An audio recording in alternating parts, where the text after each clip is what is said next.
hoy, ¿no? Bueno, les quiero dar la más cordial bienvenida a todos los asistentes a esta sesión académica del Instituto Paraguayo de Derecho Constitucional. Esta es una sesión histórica para esta nueva etapa del Instituto Paraguayo de Derecho Constitucional que arrancamos en agosto del año pasado.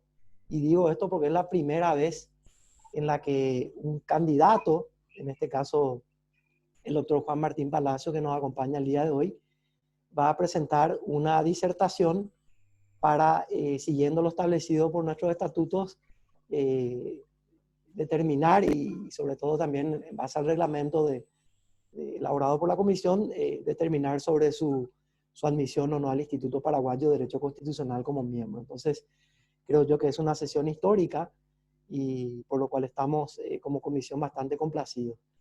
En segundo lugar, agradecer al doctor Juan Martín Palacios por estar con nosotros en la tarde de hoy, por su interés en postular para miembro del Instituto Paraguayo de Derecho Constitucional.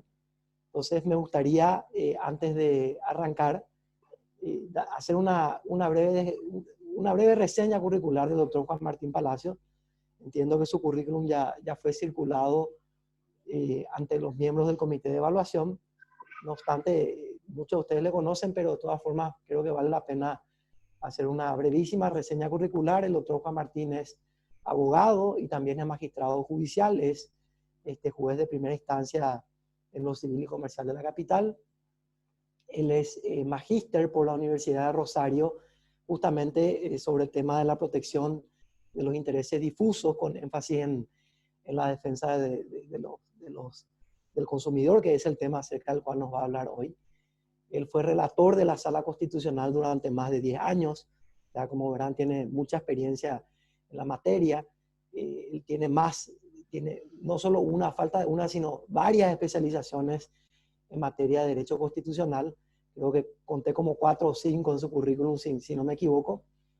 También ha sido docente en derecho constitucional y en derecho procesal constitucional en distintos ámbitos académicos de nuestro país, y también ha sido expositor en temas relativos a estas ramas del derecho que son las que nos conciernen a nosotros como instituto en distintos eventos académicos. Y también ha realizado numerosas publicaciones en revistas especializadas en la materia. Quiero destacar también que el comité de evaluación conformado por la comisión directiva según el reglamento de este órgano, aprobó la primera etapa de lo que serían las credenciales exigidas por ese reglamento y por el estatuto. Entonces, el doctor Juan Martín Palacios ya aprobó esa primera etapa en el sentido de que el comité de evaluación consideró que él reúne todos los requisitos establecidos por el reglamento y los estatutos. Entonces, lo que estamos haciendo hoy es la segunda fase, que es la disertación como lo exige el estatuto del IPDC. Entonces, quiero agradecer no solo la presencia del doctor Juan Martín Palacios, sino también la presencia de ese comité evaluador que está integrado por la doctora Lourdes Peroni, aquí presente, el doctor Rafael Filisola, aquí presente, y el doctor Jorge Silvero, que también nos acompaña en la tarde de hoy. En la etapa de la evaluación preliminar también estuvo presente la doctora Elodia Almirón, que lastimosamente por cuestiones de horario no nos va a poder acompañar en la tarde de hoy. Entonces, sin más que añadir, le quiero agradecer al jurado también por todo el tiempo que le ha dedicado a acompañar este proceso, y a todas las personas que nos acompañan. Veo que ahí se acopló también el doctor Emilio Camacho y uno de nuestros invitados del instituto, que es el doctor Rodrigo Ayala. Bueno, entonces con esta introducción le quiero ceder la palabra al doctor Juan Martín Palacios para que comience su disertación. Doctor Juan Martín, el reglamento establece un tiempo aproximado de 45 minutos para que hagas tu disertación. Entonces me pidieron que la charla de hoy sea de 30 minutos para que después podamos abrir un tiempo adicional para preguntas y respuestas que puedan tener los miembros, ¿sí? Si te parece bien. Perfecto. Muchísimas gracias, Diego. Y en tu nombre, darle las gracias a los integrantes, a los miembros del Instituto Paraguayo de Derecho Constitucional Al tiempo de desearle una buena tarde, hoy agradezco por que ustedes han tenido la consideración de que podamos compartir conmigo en esta jornada en un tema que, si bien no es de mi especialidad, el vinculado al derecho constitucional, empecé yo a vincularme ¿no? a partir de mi experiencia laboral en la Sala Constitucional de la Corte Suprema de Justicia como relator integrante del gabinete del equipo de trabajo del doctor Altamirano. Y ahí me empecé a vincular, si bien yo provengo de el ámbito del derecho procesal civil, empecé a vincularme con esta rama que yo considero una rama autónoma hoy en día de la ciencia jurídica, que es el derecho procesal constitucional.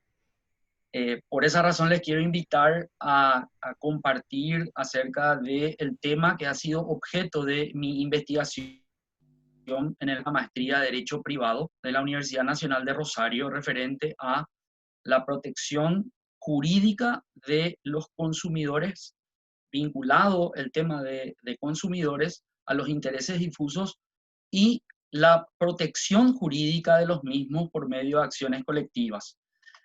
Yo también quería hacer una aclaración porque Diego mencionó el hecho de que ya he accedido al título de magíster.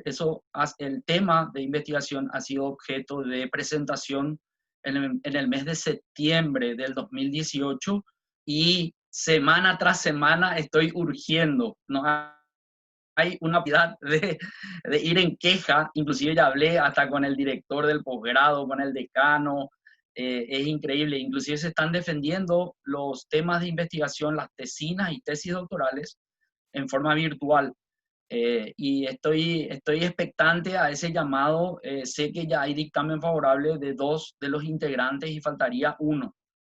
Quería hacer nada más esa aclaración porque de lo contrario estaría yo incurriendo en de entrada en una cuestión que no podría acreditar con posterioridad, ¿sí? Bueno, Pido disculpa, Juan Martín, ¿eh? por favor, al contrario, quería hacer nada más esa aclaración en atención a la digna concurrencia que tiene este auditorio virtual. Bueno, como les había mencionado, el tema va a centrarse en la protección constitucional de los intereses difusos. Yo me he trazado como objetivo al momento de disertar con respecto a este tema, en que pueda comprenderse el alcance y la importancia de los intereses difusos, sobre todo en el ordenamiento jurídico paraguayo, a partir de la previsión constitucional contenida en el artículo 38. Por otro lado, describir cuáles son las características y la clasificación de los intereses difusos, replantear la concepción tradicional del derecho subjetivo, del interés individual y sobre todo el interés general. Destacar de qué manera los derechos comprendidos dentro de los intereses difusos pueden ser objeto de protección. Distinguir intereses colectivos de intereses difusos, que para mí es un tema fundamental porque en la práctica muchas veces se confunde y se habla en forma indistinta de ambos. Por otro lado, me gustaría poner énfasis en las ventajas que ofrece como mecanismo de acceso a la justicia la acción colectiva justamente para proteger los intereses difusos. Y por último, como objetivo me he trazado dar a conocer la importancia de estas acciones, de las colectivas, independientemente del derecho que le asiste a cada uno de los afectados a promover acciones individuales o reclamos particulares. La idea es poner énfasis en las acciones colectivas para hacer efectivo los derechos en los que principalmente se encuentran comprometidos los intereses difusos. Lo concerniente a los intereses difusos, por supuesto que tiene su antecedente muy remoto, es decir, podemos encontrar principalmente la evolución de los mismos a partir de la década de 1970, ¿sí? Y la posterior previsión constitucional, principalmente a partir de los estudios de los académicos como Capelletti, Mauro Capelletti, un italiano que tuvo la bendición México de tenerlo entre ellos, y sus estudios, por supuesto, que fueron recogidos principalmente por Fierro Fix Zamudio. Por otro lado, es importante referirse a que en lo que respecta a la evolución del derecho, siempre han tenido los doctrinarios, los referentes de las ciencias jurídicas, en el reconocimiento, en primer lugar, de mínimos derechos hasta la satisfacción y sobre todo la vigencia plena de derechos que pudieran comprender a un grupo más importante de personas conocidos principalmente como derechos colectivos.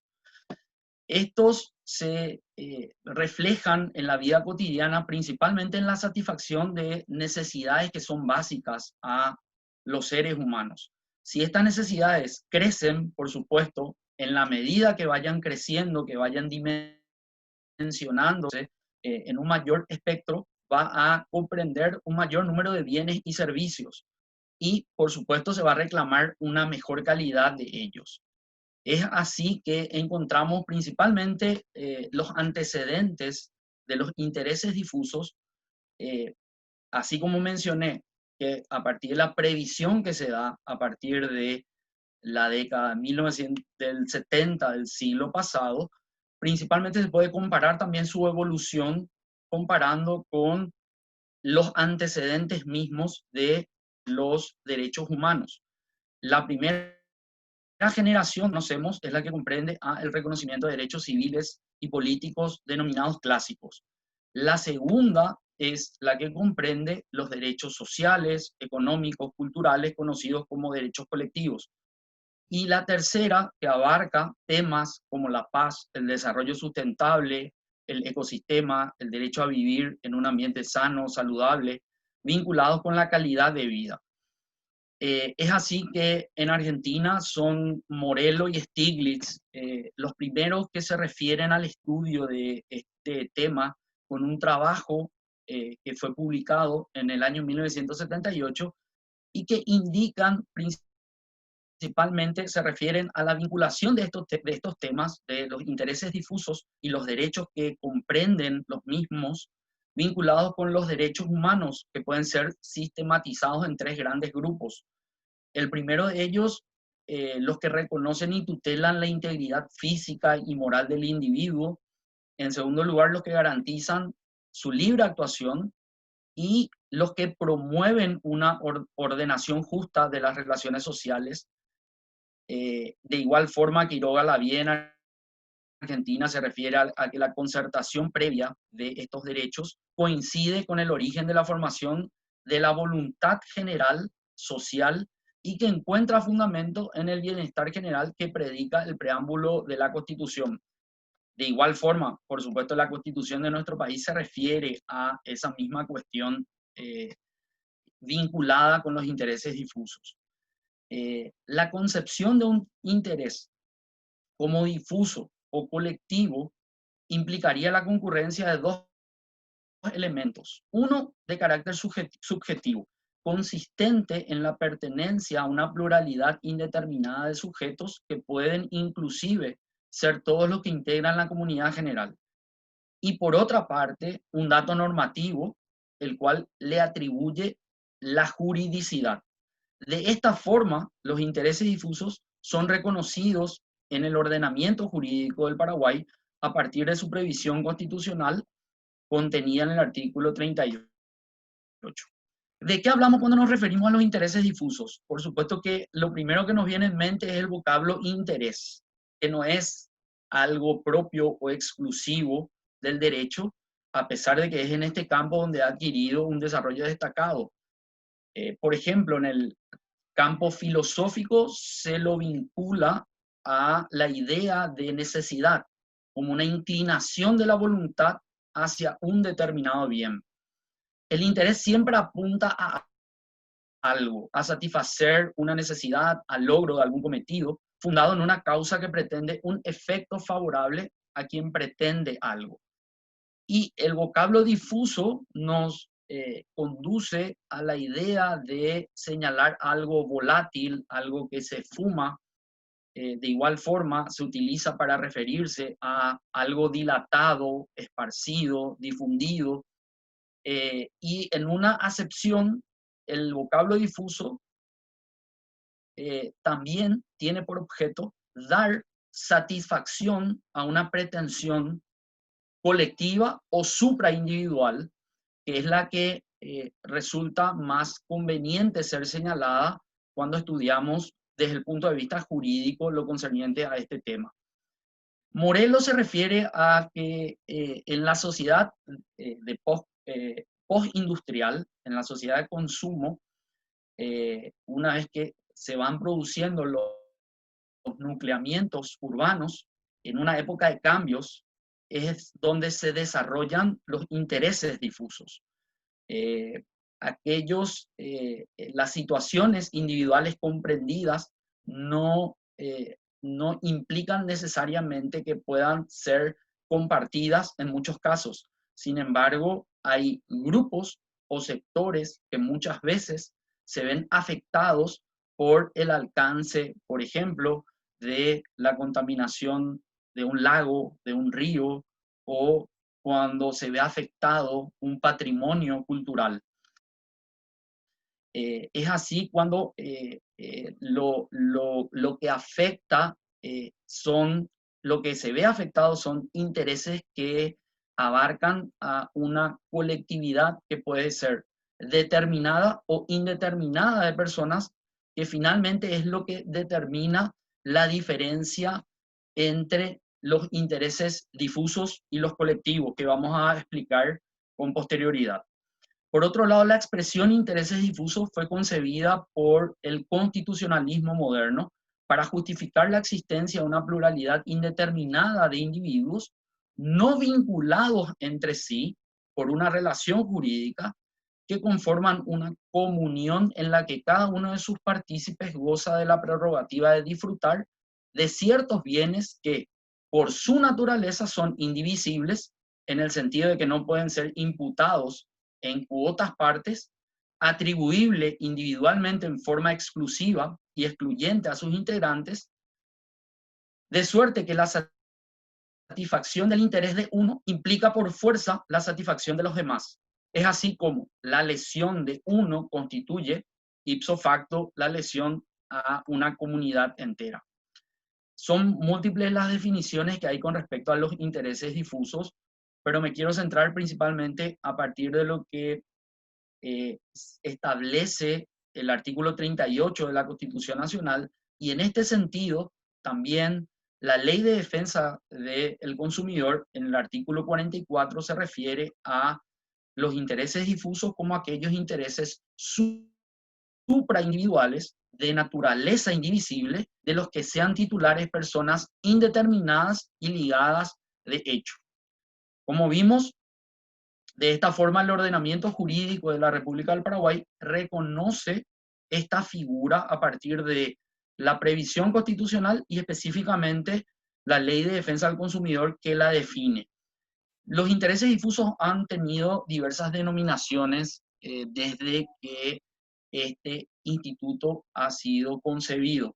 Se han denominado a los mismos como intereses de grupo, intereses colectivos. Vamos a ver la diferencia que hay principalmente entre intereses difusos con estos dos tipos de intereses. Se han denominado también intereses sociales, intereses de serie.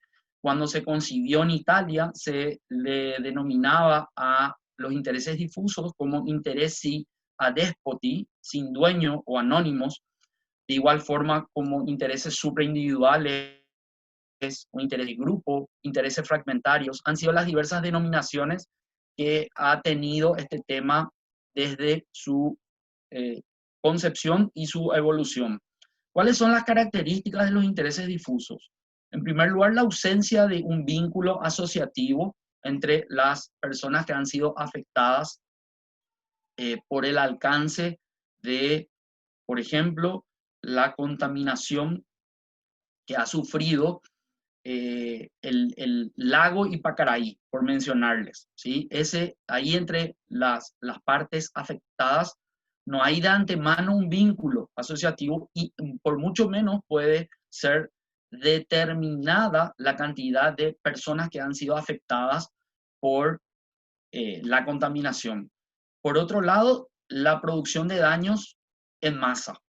esto provoca una litigiosidad o una posible litigiosidad, la cual es latente o potencial. Y como habíamos dicho que no hay ningún tipo de vínculo previo entre los titulares de derechos como consecuencia de la afectación difusa, ¿sí? ¿Y de qué forma se clasifican los intereses difusos? Esto es también, ha sido coincidente con el criterio adoptado por el convencional constituyente en la República del Paraguay, quienes abordaron los temas de defensa de la ecología o del medio ambiente, tutelar la flora, la fauna, el medio ambiente, el desarrollo urbanístico, la utilización ordenada del suelo. Por supuesto, tiene que ver con el equilibrio, la preservación del equilibrio ecológico, los intereses vinculados con la protección del consumidor.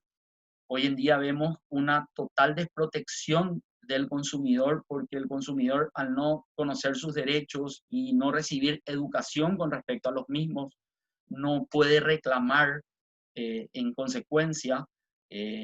Yo justamente hace poco estaba hablando con una persona si ocurría en un país sin ir lejos, en Brasil o en Argentina, lo relativo al corte del partido, del clásico que hubo el año pasado, el corte que hubo de la televisación del partido por el servicio prestado por la empresa, que es monopólica en lo que respecta a los derechos de transmisión del fútbol en Paraguay, eso hubiera generado una demanda tremenda en contra de la empresa. Finalmente no hubo ni siquiera ningún tipo de resarcimiento como consecuencia del incumplimiento contractual. Por otro lado, todos los intereses difusos con valores espirituales o culturales de igual forma. Y me quería referir yo de igual forma a la evolución que ha tenido el tema con respecto a la previsión que en un principio se centraba en el derecho, sobre todo de las ciencias jurídicas, al abordar lo relativo al derecho subjetivo. Esto, por supuesto, que fue evolucionando y de centrarse en la ciencia jurídica, en la vigencia plena de este derecho, del subjetivo, esto fue ampliándose en la medida en que los daños, sobre todo, alcanzan o repercuten a un grupo, a una colectividad y, por supuesto, también afectan lo referente a los intereses difusos. Y vamos a explicar después en qué consiste la diferencia en esto que acabamos de mencionar. ¿De qué hablamos cuando nos referimos al vínculo de los derechos subjetivos y aquellos de incidencia colectiva? La contaminación del medio ambiente, así como en el ámbito de el derecho de los consumidores, la desinformación del público, que es casi constante, del cliente, del usuario, de un de quien adquiere un bien respecto a ciertos peligros o cualidades de los bienes o productos adquiridos, pueden ser objeto de promoción de una demanda resarcitoria cuando afecta a un grupo, una colectividad o a una cantidad indeterminada de personas, a una comunidad que no se encuentra determinada en principio. Es así que la Constitución Nacional, en el artículo 38, específicamente se refiere a la defensa de los intereses difusos como un derecho reconocido a no solamente a una persona a actuar en forma individual, sino también en forma colectiva.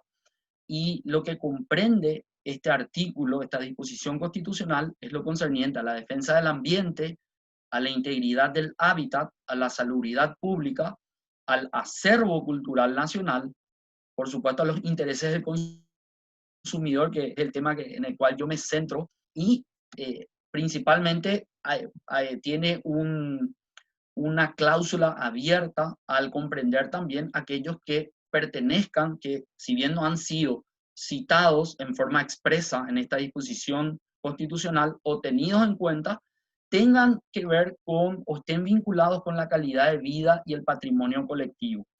De igual forma, las directrices para la protección del consumidor de las Naciones Unidas del año 1985 se refieren en forma específica a lo concerniente a los intereses difusos vinculados con los intereses o los derechos del consumidor, puesto que estas directrices de las Naciones Unidas de 1985 instan a los estados a formular una política enérgica de protección del consumidor y de los intereses difusos, manteniendo una infraestructura adecuada que permita formular, aplicar y vigilar el funcionamiento de políticas tendientes a la protección de los mismos.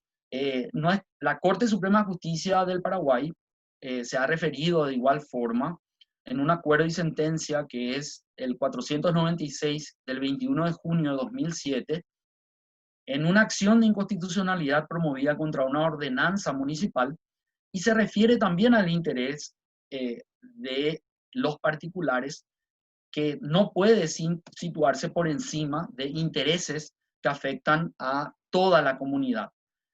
Por ejemplo, aquellas cuestiones vinculadas con la protección del medio ambiente. En forma específica se refiere a esta cuestión. Yo creo que es uno de los fallos de las resoluciones de la Corte que hacen mención. Después hay otra que también se refiere al tema, que es muy importante, que debe ser citada, que es la de Asociación de Caleros, que puedo compartir con ustedes cuando les parezca, muy interesante también porque se refiere al tema de los derechos comprendidos dentro de los intereses difusos y a las acciones que corresponden a los titulares.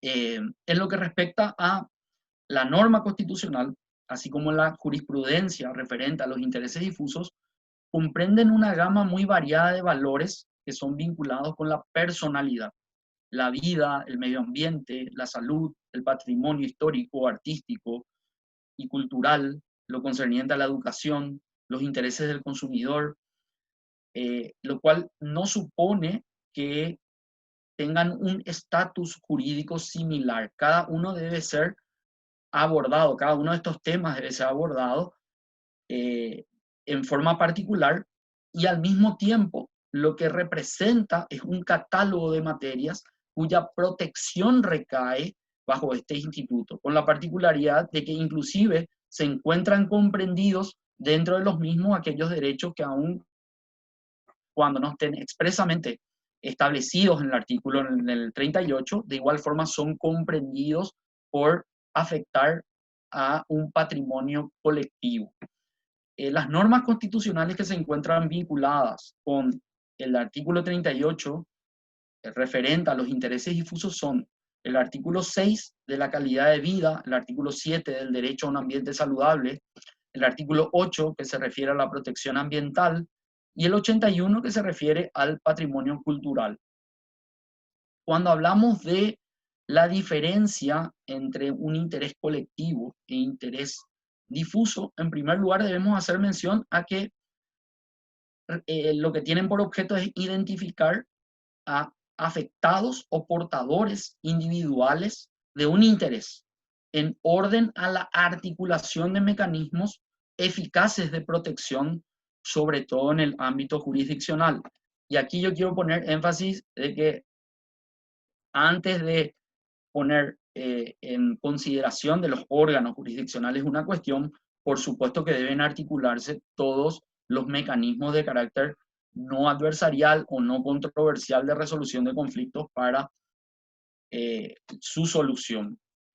El artículo 44, como les mencioné, de la Ley de Defensa del Consumidor también se refiere a los intereses difusos. El artículo 4, en el inciso I, también se refiere a que son intereses supraindividuales de naturaleza indivisible, de los que sean titulares un grupo, categoría o clase de personas ligadas entre sí. Por otro lado, en nuestro sistema normativo, fíjense que se comprende lo concerniente a los derechos o intereses que sean supraindividuales y de naturaleza indivisible. La nota distintiva que se da en que los intereses difusos son aquellos que pertenecen a una comunidad de personas indeterminadas entre las cuales no existe una relación jurídica base o previa. En tanto, en los intereses colectivos, la comunidad de personas sí es determinada o eventualmente puede resultar determinable en la medida que dichas personas constituyan un ente colectivo. Es decir, entre ellas existe un vínculo. Por ejemplo, se puede sostener que el interés de los habitantes del departamento central del Paraguay en lo que respecta a la conservación del medio ambiente es difuso. Por ejemplo, cuando hablamos de el sentido de pertenencia que tiene el habitante de el ciudadano que goza y que va con frecuencia a disfrutar del lago de Pacaraí, ese es un interés difuso. Sin embargo, cuando hablamos de el interés que afecta a una comunidad de padres con respecto a la educación de sus hijos, ese es un interés colectivo. Ahí está la diferencia principal que se encuentra entre estos dos tipos de intereses que vinculan derechos que le asiste a cada una de las partes. Porque es importante también referirse a, sobre todo, a identificar estos tipos de intereses o derechos, es a partir de su identificación uno puede entender de qué forma eventualmente puede entablarse algún tipo de reclamo, de formular una demanda o de articular algún mecanismo de protección en defensa de los intereses, ¿sí? El ciudadano no puede defenderse, esto también es importante aclarar, el ciudadano no puede defenderse sin estar educado, sobre todo informado con relación al tema. ¿Por qué entonces debe ser objeto de protección aquella persona afectada por la contaminación ambiental, por ejemplo, una fábrica cuyos desechos son evacuados a un río o un canal hídrico, o por ejemplo, el consumidor que se ve afectado por un servicio que ha sido brindado en forma irregular? Por esa razón es importante que nosotros emprendamos políticas públicas tendientes no solamente a que el ciudadano esté educado en lo que respecta a los derechos que le asisten, sino también a la información que deben recibir. Y es por esa razón que tanto la Constitución Nacional como los tratados internacionales, leyes específicas y normas reglamentarias se dedican a abordar el tema, específicamente lo concerniente a la defensa del consumidor. Hay muchos textos normativos referentes al mismo. Por otro lado, no es lo mismo hablar en este ámbito, si ya hablamos de defensa y de los mecanismos de protección de derechos en este ámbito, no podemos hablar en forma indistinta de defensa y de protección. La defensa se refiere a que la normativa, que las empresas y quienes coloquen bienes en el mercado, aunque no revistan la calidad de empresa, deben observar, por ejemplo, en su publicidad, en la oferta al momento de contratar y luego de ser celebrado el contrato, deben observar lo concerniente a la información veraz que debe ser brindada al consumidor. Cuando hablamos de protección se refiere al compromiso asumido por el Estado a través de órganos pertinentes y a las atribuciones conferidas, por ejemplo, a las asociaciones de consumidores que rigen en este ámbito, con el fin de desplegar una actividad destinada a evitar que los consumidores efectivos o potenciales sean víctimas de algún tipo de actividad desleal, ilícita, de las empresas distribuidoras, los proveedores, los prestadores de servicio, la protección que se debe desplegar aun cuando la víctima no solicite la misma.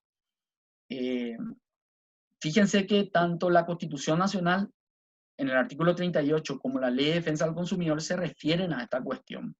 Y si hablamos de la posibilidad de ejercicio de acciones, esta posibilidad está otorgada tanto a el individuo como a una colectividad o un grupo de personas.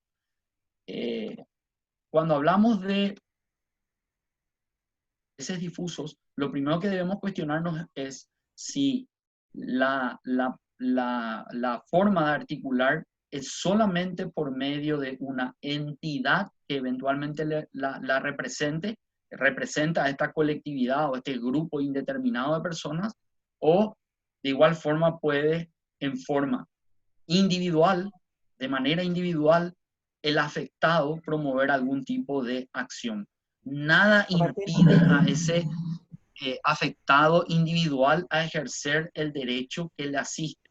Sin Juan embargo, Martín, Juan Martín, perdón que te interrumpa. es Juan Martín, mucho más conveniente, sobre todo a partir de la representación de esta entidad. Este es un aporte que me gustaría dar a partir, por ejemplo, de la representación dada por el Juan Martín, defensor ¿me del escuchás? pueblo o por la Juan Martín, Fiscalía General del Estado. Juan Martín, ¿me Eh, escuchás? perdón, Te quería disculpe. avisar nomás, perdón por la interrupción, te quería avisar nomás, tenemos 5 minutitos por si, para darle el Ah, cierre para que bueno, haya un periodo bueno, de preguntas y bueno. respuestas, por si querés ir Muchísimas cerrando. gracias. Perdón por la Gracias, interrupción. Diego. Dale, dale. Bueno, me quiero ir a la parte central, que es el tema de qué forma pueden articularse los mecanismos de protección en este ámbito. Yo me cuestiono si se encuentra establecido el procedimiento para hacer efectivos los derechos comprendidos dentro de los intereses difusos y a su vez si su protección y defensa por medio de acciones colectivas es el mecanismo eficaz, ¿sí?, en nuestro sistema. Por eso necesariamente debo hacer mención a la acción colectiva, que a mi criterio es el instrumento jurídico que faculta a el grupo de personas afectadas, que puede ser organizado o no, a formular sus reclamos ante las autoridades públicas. Esta acción supone una representación que, como les mencioné, debe estar en cabeza del defensor del pueblo o eventualmente del fiscal general del Estado.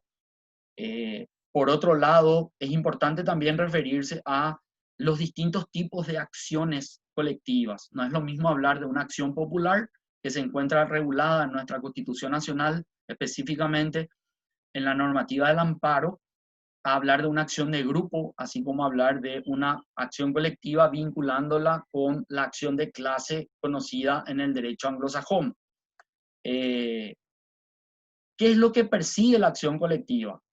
Está relacionada con la pretensión que tienen los afectados por alguna de las materias comprendidas dentro de los intereses difusos y tiene por objeto proteger derechos colectivos entre los que se encuentran vinculados o comprendidos el patrimonio colectivo, el espacio público, la seguridad, la salud pública, el ambiente. En Argentina hay un leading case, como se denomina, un fallo emblemático de la Corte Suprema de Justicia en el caso Alavi, que justamente establece cuáles son los recaudos que deben ser satisfechos para que sea admitida esta acción, la acción colectiva. Bueno, yo puedo compartir también con ustedes porque creo que ya no voy a tener tiempo, pero a modo de antecedente les quería compartir eso. Y por otro lado, referirme a lo relativo a la legitimación activa, que en principio, si se trata de consumidores, por ejemplo, la Asociación de Consumidores es la entidad que puede aglutinar o representar al grupo de consumidores. De igual forma, la Fiscalía General del Estado, la Defensoría del Pueblo, la misma Secretaría de Defensa del Consumidor, SEDECO, puede articular las acciones. ¿Contra qué entidad va dirigida también? Es importante esto especificar, y el alcance que tiene la sentencia, que ustedes saben tiene un alcance que debe afectar a todo el grupo o comunidad o colectividad que se encuentra comprendido.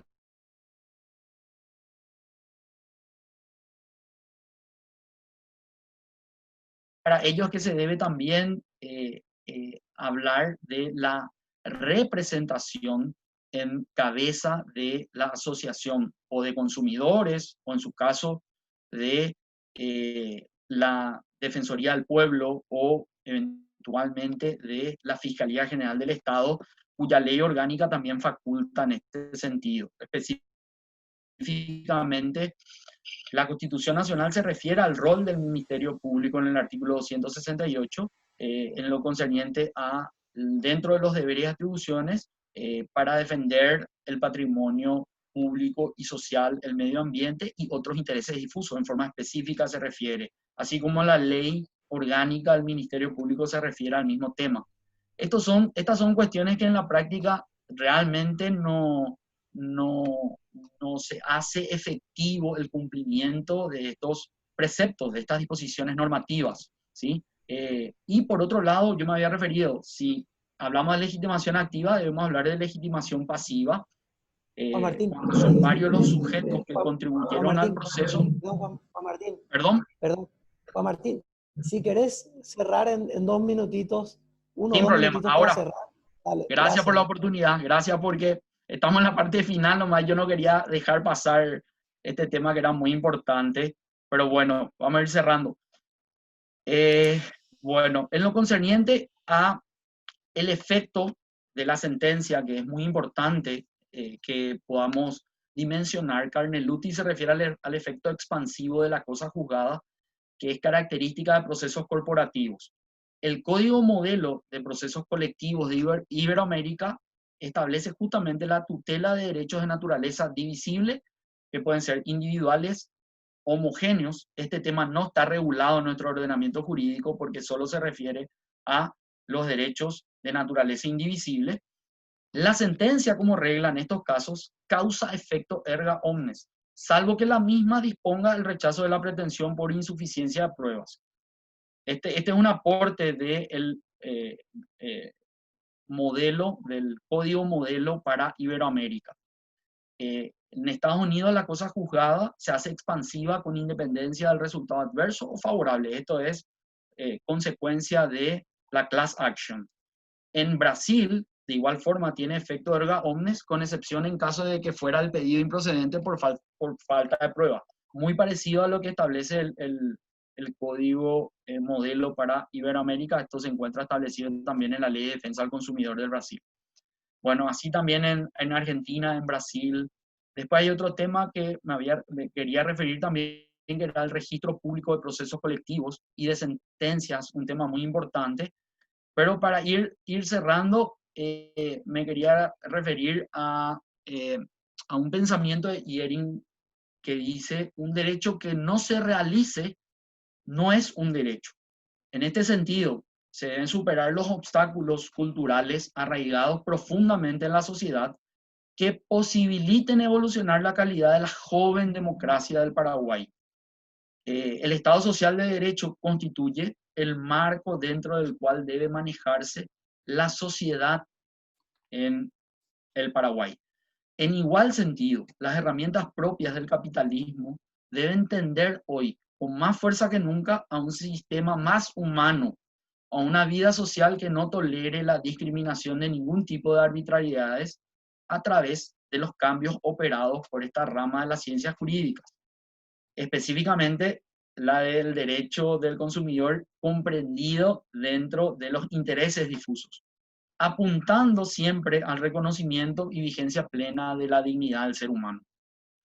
Bueno, esto quería compartir con ustedes, como les mencioné, al final, lastimosamente, yo creo que el aporte más importante que yo quería dejarles era lo concerniente a que nuestro sistema, si bien la figura está prevista, el Instituto de los Intereses Difusos en la misma Constitución Nacional, en la práctica no es efectivo el mecanismo de protección en atención a que no están determinados específicamente aquellas entidades que eventualmente pueden aglutinar, a mi criterio, el Defensor del Pueblo, la Fiscalía General del Estado, en el caso específico de los consumidores, la Asociación de Consumidores, para hacer efectivos los derechos consagrados en la Constitución Nacional.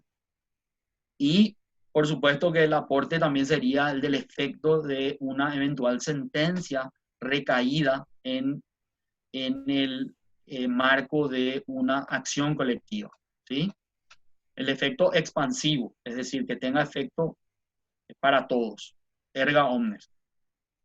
Bueno, ese era el aporte.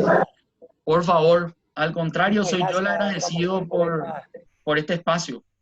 Gracias por esta exposición tan interesante. Entonces quiero abrir un poco un espacio para preguntas. Le voy a dar prioridad, obviamente, a los miembros del comité de evaluación.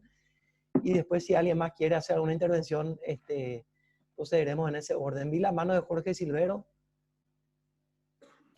Hola, sí, Diego, gracias. Un placer haber escuchado esta excelente exposición de Juan Martín. Permítame que te tutee. Por favor. Un grupo reducido. Realmente se nota tu capacidad de análisis y tu capacidad de estudio. Eso es muy importante, saber que contamos con jueces meritorios en ese sentido en el Poder Judicial. La exposición me pareció muy buena, pero tengo un par de preguntas y un par de comentarios. Voy a ser un poco rápido por la cuestión del tiempo. En primer lugar, al inicio hicieron referencia a que hiciste una maestría en Derecho Privado, y el tema mío va más bien a que si este tema de intereses difusos, desde tu perspectiva, es un tema del derecho privado o es un tema de derecho público. ¿Es un tema que afecta más al derecho procesal civil o en realidad estamos hablando de derecho procesal constitucional? Es decir, si de repente leemos la Ley de Defensa del Consumidor, podríamos decir, no, eso es derecho privado. Pero si nosotros vemos todas las normativas que citaste varios artículos de la Constitución y todavía te quedaste corto, porque faltó, por ejemplo, el 268 referido a la defensa del patrimonio público del Ministerio Público, por parte del Ministerio Público. Es decir, hay una serie de normativas constitucionales que citaste, lo cual dan a entender que la materia en realidad es parte del derecho público, y eso también implica sobre el sentido de cómo se deben resolver ese tipo de acciones. Y entonces, un poco podría ubicar la materia en qué ámbito del derecho, o si en realidad pertenece a varios campos en base a cómo uno aborda en su momento este tema. Esa es una primera tema para ubicar el tema dentro de los derechos, del derecho privado o público. El segundo punto va con respecto a la definición. Hiciste referencia al artículo 38 y ampliaste ese concepto, y si uno lee el 38, uno dice, toda persona tiene derecho, y al fin dice a esto, lo otro, y al final dice, y a otros que por su naturaleza jurídica pertenecen a la comunidad y hagan relación con la calidad de vida y con el patrimonio colectivo. Es decir, ahí abre, pero hace una dependencia de patrimonio colectivo y que pertenezcan a la comunidad. Y la pregunta sería, si en ese concepto de interés difuso que está en el artículo 38, entraría la defensa de la democracia en Paraguay. Es decir, si hablar, eso yo estoy planteando un problema teórico. Si meter la defensa de la democracia como un interés difuso sería cargar mucho a la definición de interés difuso, o en realidad el artículo 38 permite eso, y con una acción desde ese punto de vista nosotros podríamos pedir acciones para la defensa de la democracia, puesto que el artículo 38 al final abre esa posibilidad. Podría abrir, podría no abrir. Eso ya sería una cuestión de justamente, es una pregunta directa que te tengo. Y ahí paro para dar la oportunidad a otras personas. Bueno, en primer lugar, muchas gracias por ambas preguntas que para mí significan que ha prestado atención al tema objeto de presentación. Gracias por su opinión y por sus palabras, también por los comentarios favorables, que si bien yo he hecho la mención de que aquí sí hay grandes referentes del derecho constitucional, Y un poco para responder ya a la primera pregunta, yo me refiero a que nadie puede discutir hoy en día la íntima relación entre el derecho privado y el público.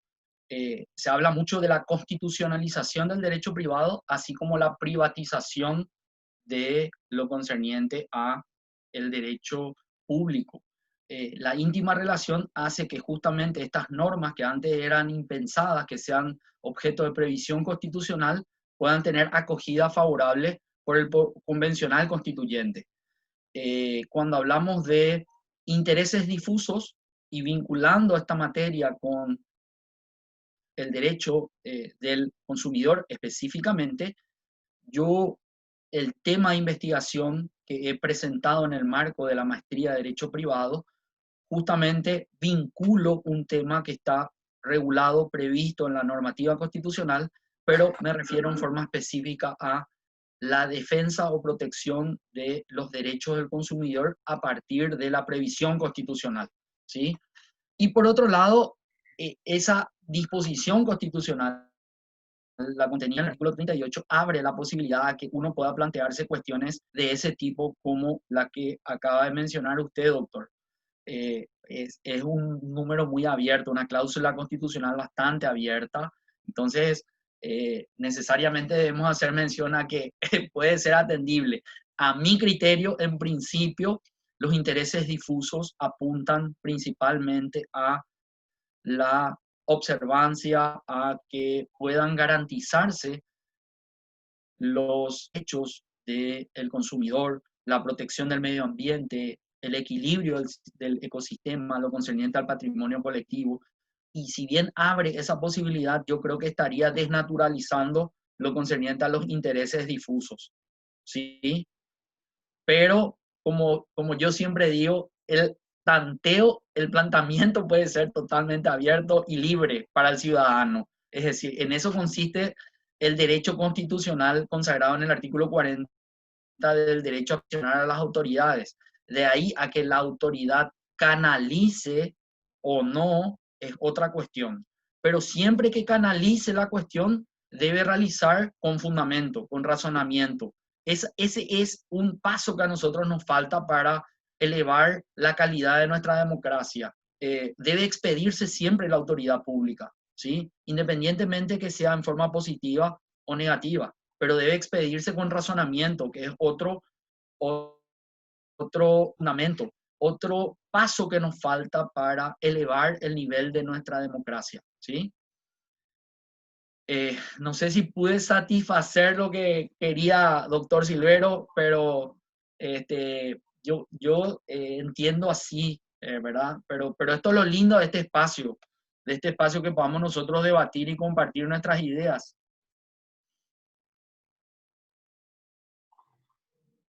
Tu micrófono, Diego. Te escuchamos, Diego. Sí. ¿Alguien más dentro del comité de evaluación tiene una pregunta? ¿Lourdes o Rafa? Emilio creo que se anotó.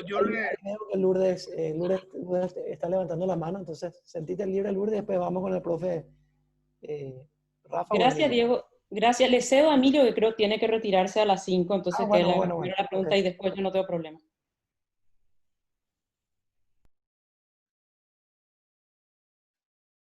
Muchas gracias, doctora Lourdes, por ceder el tiempo. Muchas gracias. Yo tengo un compromiso, pero quiero dejar dos consultas. Bueno, en primer lugar, la presentación muy buena, muy clara, muy precisa, tan clara y precisa que permite plantear la primera pregunta.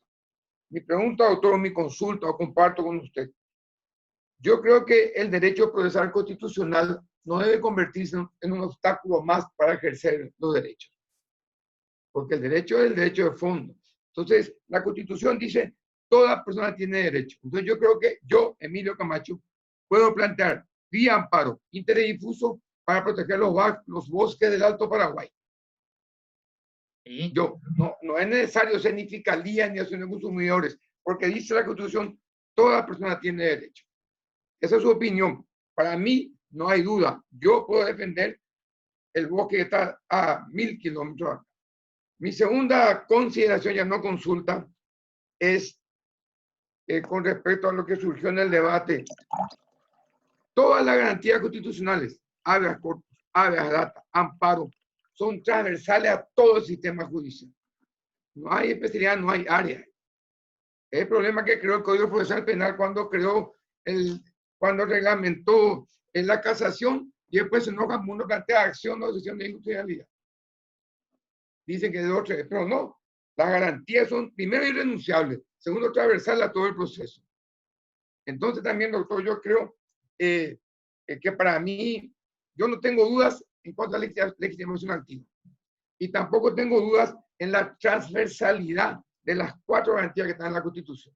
O sea, no hay ámbito, eso como lo planteado por Jorge, no hay ámbito reservado a ninguna de las garantías. Civil, penal, laboral, social, todo. Hoy yo estuve hablando con el doctor Robert González, como 2 o 3 últimos votos de la Corte están cercenando enormemente. Pero eso será otro día. No sé si entendió mi pregunta, doctor. Sí, sí. Martín. Te felicito por tu posición muy clara, muy didáctica. En serio. Muchas gracias, doctor. Muchas gracias, doctor. Sí, paso a responder la primera consulta acerca de lo concerniente al derecho que le asiste a el en forma individual. Por supuesto, yo me había referido a esa cuestión. Nada obsta a que el ciudadano en forma individual, particular, pueda ejercer los derechos que crea conveniente, ¿sí? Nada más que cuando estamos en presencia de estos tipos de derechos que afectan a un grupo importante de personas que puede estar o no determinado, es una entidad generalmente la que debe aglutinar al grupo de personas para que la cuestión sea debatida con amplitud y pueda comprender a todas aquellas personas que eventualmente pudieran tener algún tipo de derecho que reclamar o formular alguna pretensión. Por esa razón yo considero más ajustado, pero por supuesto nuestro sistema nada obsta a que en forma individual el ciudadano pueda articular los mecanismos de protección tendientes a hacer efectivos estos derechos.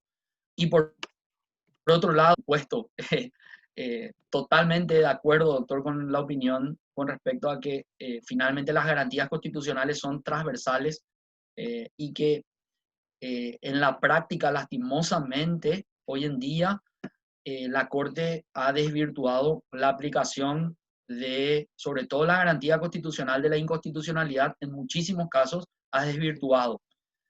Yo le doy 2 ejemplos nada más, que esto de hecho ya he compartido con Diego con anterioridad. Lo concerniente a la importación de vehículos usados, la inconstitucionalidad promovida para que se declare la inaplicabilidad a favor de los importadores. Ese tema para mí es de trascendental importancia porque supone también la afectación del medio ambiente y de la calidad de vida del ciudadano por la cantidad de vehículos que han ingresado al parque automotor, con todas las consecuencias e implicancias que trae aparejado.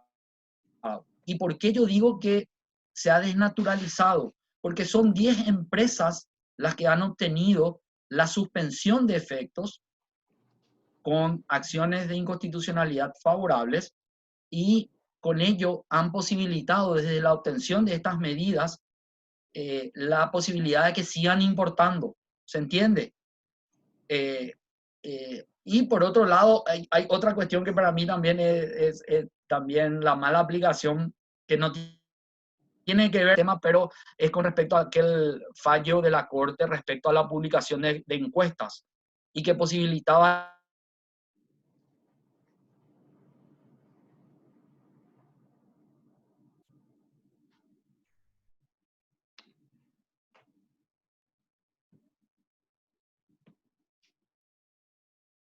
Se colgó, Diego.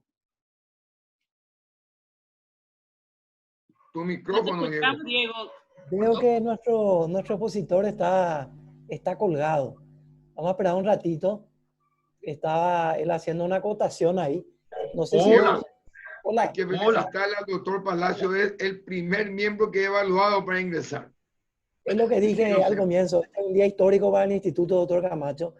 Sí. Es un día histórico para el Instituto. Esta es una sesión histórica, por eso que le agradezco a todos los que están presentes y gracias, doctor Camacho. Sabemos que se tiene que retirar, pero afortunadamente creo que Juan Martín ya había terminado de contestar la pregunta. Así que gracias por participar, doctor, ¿eh? Muchas gracias. Gracias, doctor Camacho. A usted, doctor. Rafa, no sé si... Felicitaciones. Y Gracias, muy amable. Soy miembro del comité evaluador, pero voy a prejugar. Bienvenido al instituto. Gracias, doctor. Qué presión que le pone al comité de evaluación. Bueno, Rafa, no sé si vos querés hacer una consulta. Lourdes, vos, cierto, vos le cediste, perdón, le cediste la palabra al doctor Camacho. Lourdes. Vale, gracias, Diego. Bueno, muchas gracias, Juan Martín. Coincido con los anteriores colegas que la presentación fue muy clara y muy interesante, así es que gracias de nuevo. Tengo una pregunta en realidad bastante amplia que tiene que ver con la posibilidad de si habría alguna posibilidad de poner este tema en perspectiva histórico comparada.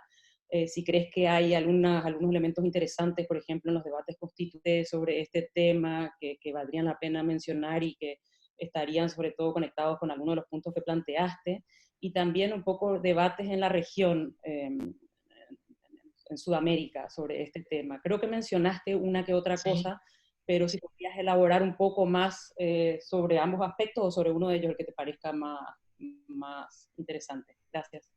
Muchas gracias, Lourdes, por la consulta. Sí, efectivamente, yo tengo entendido que el convencional constituyente se ha valido de la experiencia brasilera que previó esta cuestión en su constitución, que es anterior a la nuestra.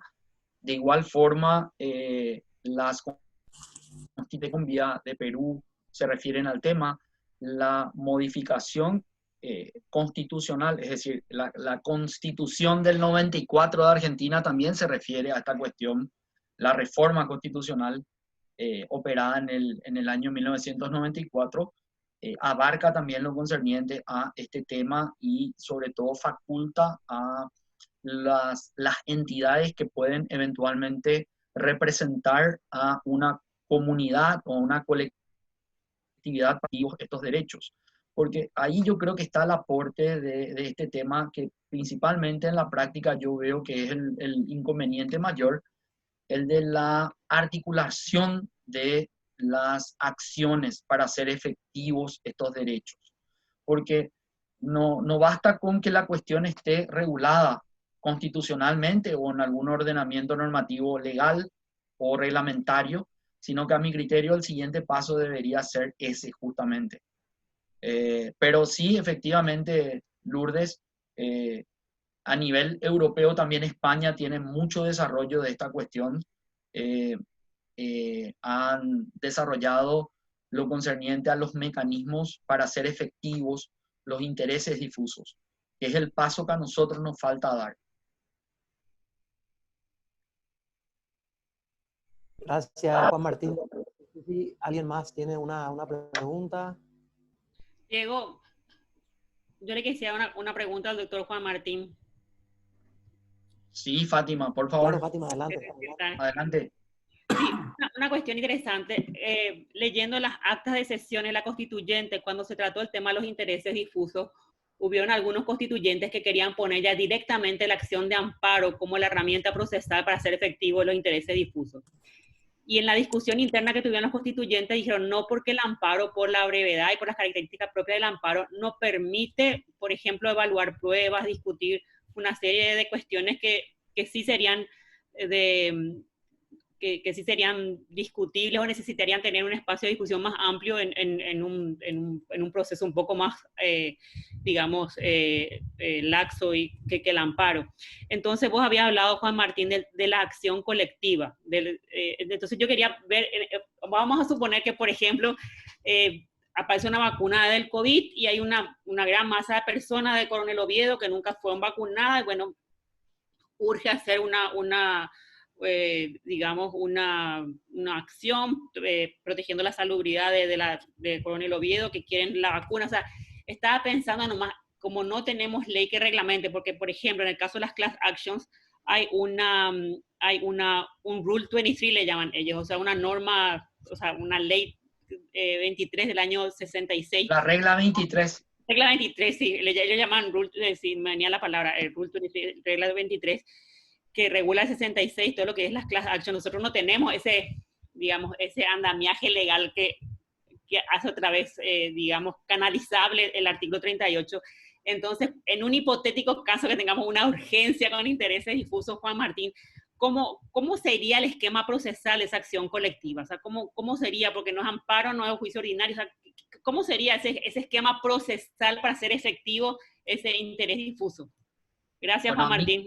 Por favor, gracias a vos por la consulta. La pregunta es súper interesante, Fátima. A mi criterio, aun cuando el individuo, en forma particular el ciudadano, puede articular su reclamo, el efecto será, el problema es el efecto, o sea, el efecto en ese caso será solo para él, al ser una acción individual. Sin embargo, porque hablamos de un derecho subjetivo en este caso. Por esa razón es importante la ley en este tema y abordar con respecto a el derecho subjetivo, el derecho particular y los intereses que afectan eventualmente a una comunidad o colectividad. A mi criterio, la entidad que debería representar a el grupo que eventualmente puede estar o no determinado es el fiscal general del Estado o la Fiscalía General del Estado como institución o eventualmente el defensor del pueblo. Tratándose de consumidores afectados, es una asociación de consumidores la entidad que eventualmente debería promover la acción colectiva. Esta acción colectiva debe tener por objeto, a más de hacer efectivos los derechos que rigen a favor del consumidor, que se vean de alguna forma ellos indemnizados, porque tiene que ver también la indemnización. Esa es una cuestión que hay que aclarar también, que la acción colectiva no debe limitarse a que los derechos se vean reconocidos, hacer efectivos esos derechos previstos de los consumidores en este caso, sino que también puedan ser objeto de resarcimiento en caso de haberse provocado algún tipo de daños. Y ese resarcimiento debe afectar a todos aquellos que están comprendidos en la afectación. Por ejemplo, en caso de ser usuario del servicio de provisión de Internet, de telefonía celular o de cable, independientemente de la empresa de que se trate, esa articulación de la acción va a ser por medio de la asociación de consumidores, por mencionarles. El caso del consumidor, que es el que yo he profundizado más, pero tratándose de una afectación al medio ambiente o a la salubridad pública, que es el caso que estás mencionando, a mi criterio debería ser ahí el defensor del pueblo o el fiscal o la Fiscalía General del Estado en su caso, ¿sí?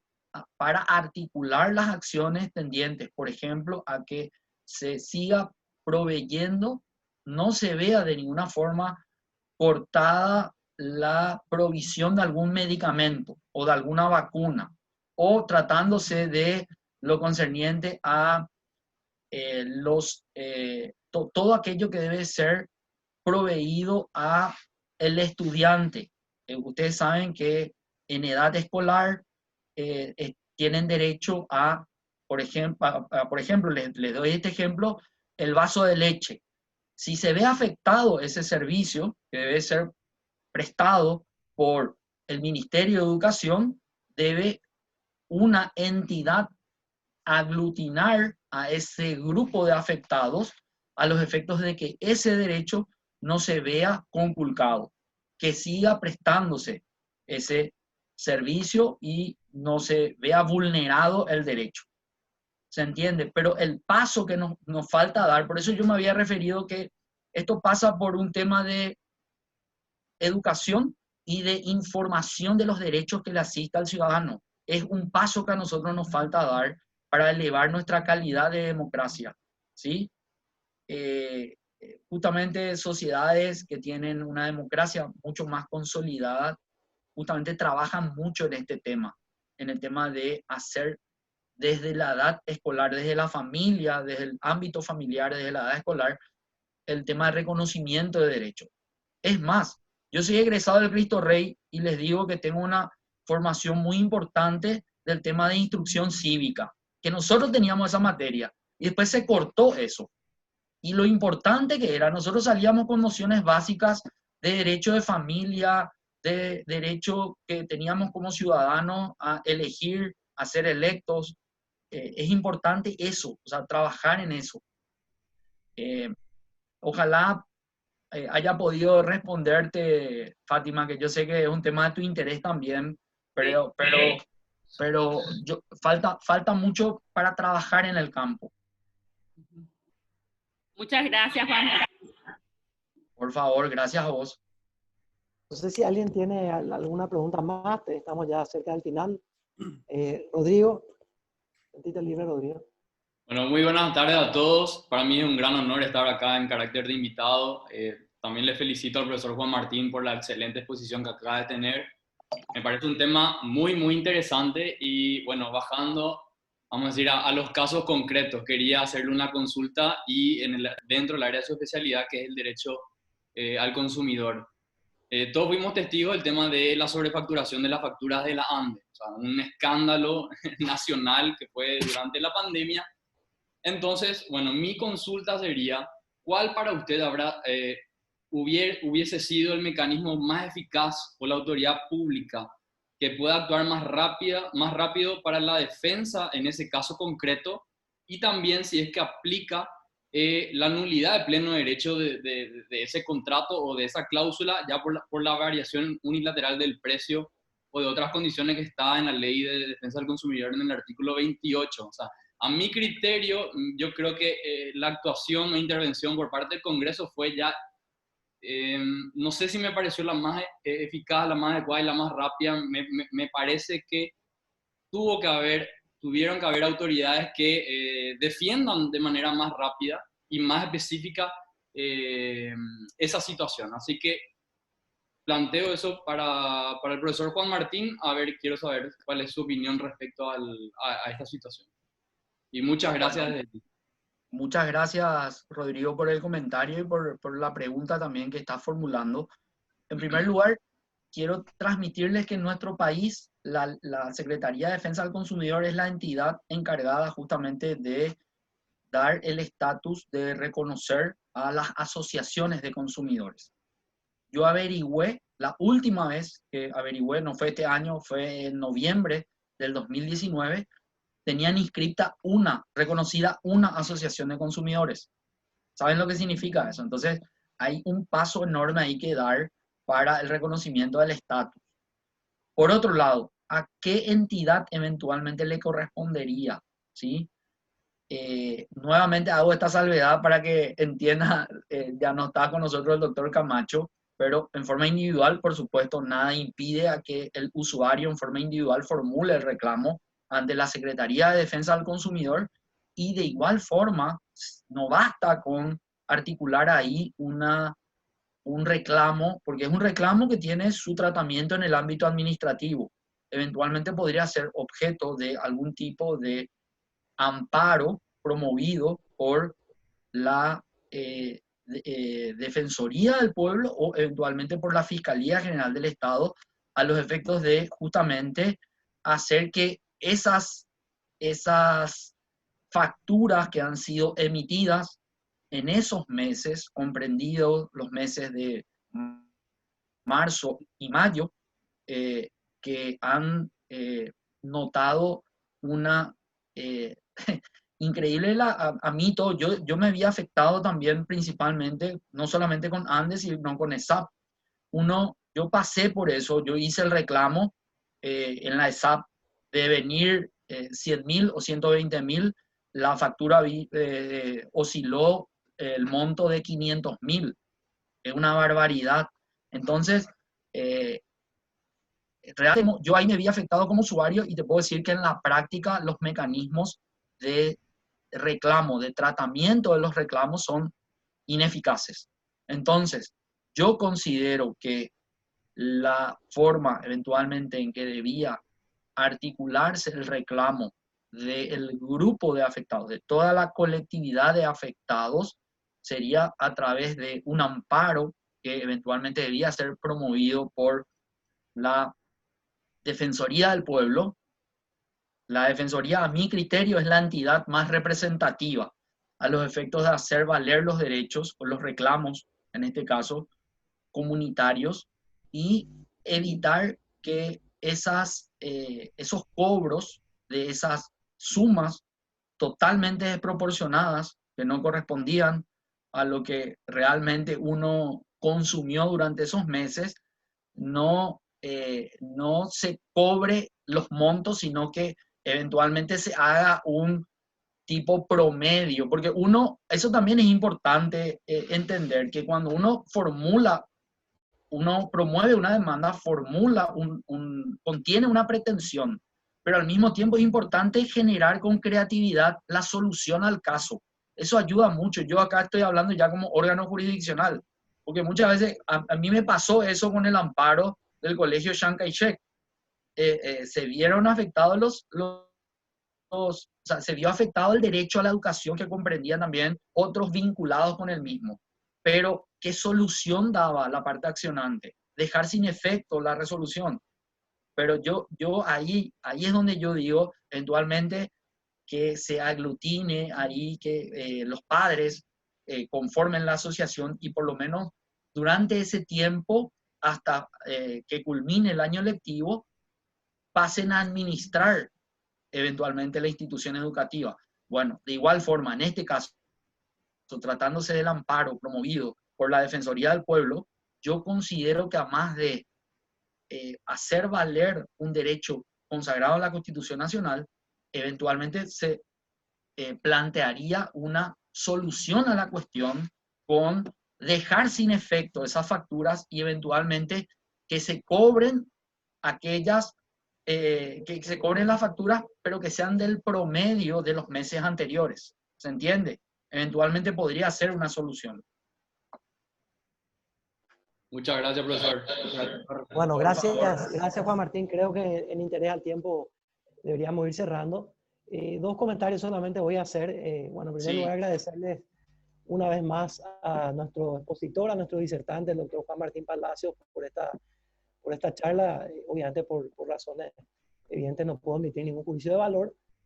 Agradecer también a todas las personas que participaron, agradecer muy especialmente una vez más a los miembros del comité de evaluación. Y sobre el punto, bueno, comentar, Juan Martín, bueno, yo te puedo comentar que el Instituto Paraguayo de Derecho Constitucional, entre otras virtudes que tiene, es la de que es un espacio donde hay gente, por decirlo coloquialmente, gente con muy buena onda, hay una excelente onda en el grupo. Yo creo que un poco de ahí vino el comentario del profe Emilio cuando se refirió a... Pero que tengo que dejar la salvedad por una cuestión institucional, de que acá hay un reglamento y un proceso de evaluación. De hecho, me consta el enorme trabajo que ha hecho el comité de evaluación hasta la fecha, tanto con tu candidatura como con las demás candidaturas que están siendo tramitadas en este momento. Entonces, lo que te puedo asegurar es que el comité de evaluación va a emitir con todo el rigor que caracteriza a las personas que lo integran un dictamen sobre tu presentación. Y solamente a modo de cierre, un comentario general. Decía Roberto Gargarella en su libro La Sala de Máquinas sobre la Constitución, él usa el ejemplo de 2 jurisdicciones que son Colombia y Costa Rica, de cómo justamente sus constituciones acompañadas, como procesalmente acompañaron ciertas figuras previstas en sus constituciones, un relajamiento de las exigencias procesales en términos de legitimación, en términos de lesión, en términos de standing, en términos de una serie de requisitos. El otro día discutíamos acá en la presentación del doctor Manuel Riera cómo ahora la Sala Constitucional está pidiendo la copia de la cédula de notificación para ver si rechaza o no elimine una acción de inconstitucionalidad. O sea, imagínate un poco la traba que eso supone para poder acceder a la justicia constitucional. Para mí es lisa y llanamente una violación al principio proacción, de verdad que es Entonces nosotros, en lugar de de seguir poniendo trabas para el acceso a la justicia, creo que deberíamos hacer lo que dijiste en la conclusión, ¿verdad? Tratar de seguir explorando los mecanismos para que este tipo de cuestiones estén al alcance de las personas y de que no sea un artículo que está ahí muy lindo en la Constitución, pero que no sea una realidad sentida y vivida por todas las personas de forma cotidiana. Por eso que celebro esta exposición que hiciste, me parece un tema interesantísimo y creo que son los espacios interesantes que el Instituto Paraguayo de Derecho Constitucional debería generar precisamente para que seamos mucho más conscientes sobre este tipo de cuestiones. Así que eso es todo lo que tengo que decir. Muchísimas gracias a todos. Les deseo una excelente tarde. Muchas gracias nuevamente por haberme escuchado y por este espacio brindado. Para mí representa muchísimo. La verdad que ha sido un honor poder compartir con ustedes. Cada uno de ustedes para mí es un referente muy importante en este ámbito, en el derecho constitucional. Y yo, sin ser, como les mencioné, un especialista del derecho constitucional, que como les mencioné, me empecé a incursionar en este tema y trato de plasmar esto siempre en el ámbito profesional que me corresponde, que es el académico y también en la judicatura, siempre haciendo mención a normas constitucionales que para mí es muy importante. Y aquí quiero hacer también mención de Couture, que justamente fue uno de los que primero uno de los referentes que para mí justamente despertó el interés, porque él, si bien se refería al derecho constitucional procesal, a diferencia del desarrollo que tuvo con posterioridad de derecho procesal constitucional, fue el primero que a mí me hizo estar el interés para poder vincular las normas constitucionales en el ámbito del derecho procesal. Y les agradezco nuevamente y ojalá que podamos seguir compartiendo este tipo de espacios en el que todos aprendemos, todos nos enriquecemos y el debate que puede también generarse hace que crezcamos entre todos. Agradecido entonces. Bueno, solo unas palabras finales para señalar que este es un tema que realmente es transversal a todo el derecho, yo concuerdo en ese sentido, y hay que entender que si bien nuestro sistema constitucional es un sistema de control concentrado de constitucionalidad, cuando estamos hablando de derechos y estamos hablando de derechos que están contemplados en la Constitución, estamos hablando de un sistema de protección de derechos difuso. Y cuando es un sistema de protección difuso, los jueces civiles o penales o administrativos tienen mucho que ver a la hora de defender la Constitución y aplicar la Constitución, porque es ahí en esas instancias donde se van a definir muchas veces la defensa de los derechos constitucionales y no necesariamente en la jurisdicción constitucional en Paraguay.